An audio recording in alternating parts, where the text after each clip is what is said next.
Fire ants are one of the few insects capable of building big structures with their bodies, and they can do it by linking their bodies together. That means fire ants aren't just animals, they can also be seen as a sort of material that you can test like a fabric or a gel. And you can trace that behavior back to their evolutionary history. Red imported fire ants are native to floodplains in South America, where the rainy season regularly inundates their underground homes. The ants that stick together and stay with the queen have a better chance of reproducing, so they've gotten really good at basically holding hands and floating until they find a new place to live.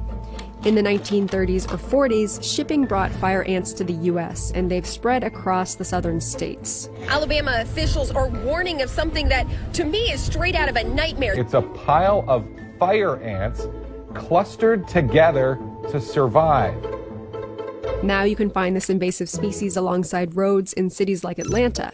Easy access for the researchers at Georgia Tech, who've done pretty much anything you could think to do to a colony of fire ants and still call it science. We fed ants iodine, which is radioactive. Flash freezing this with liquid nitrogen, and then elastic band to the waist of another ant. And then you coat them in gold.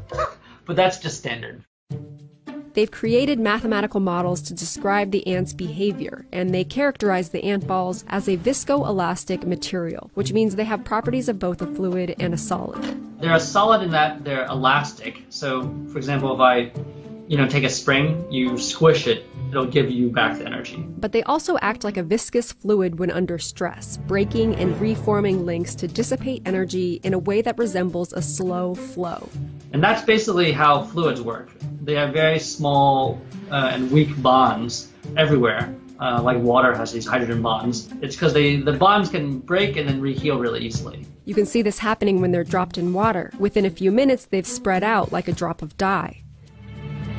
In their study of the towers that fire ants build after floods, whose team found that the ants release their links when the stress is more than 2 to 3 times the weight of an ant. That's when they transition from solid to fluid behavior. They're not sure why the ants build these towers, but it may have to do with the fact that ants are more water repellent when they're linked together, which is how they stay afloat during a flood. They link their bodies so closely together, they actually generate a weave, like a waterproof fabric. So air bubbles actually have to do work to escape. The ants aren't drowning because they can get air from those bubbles.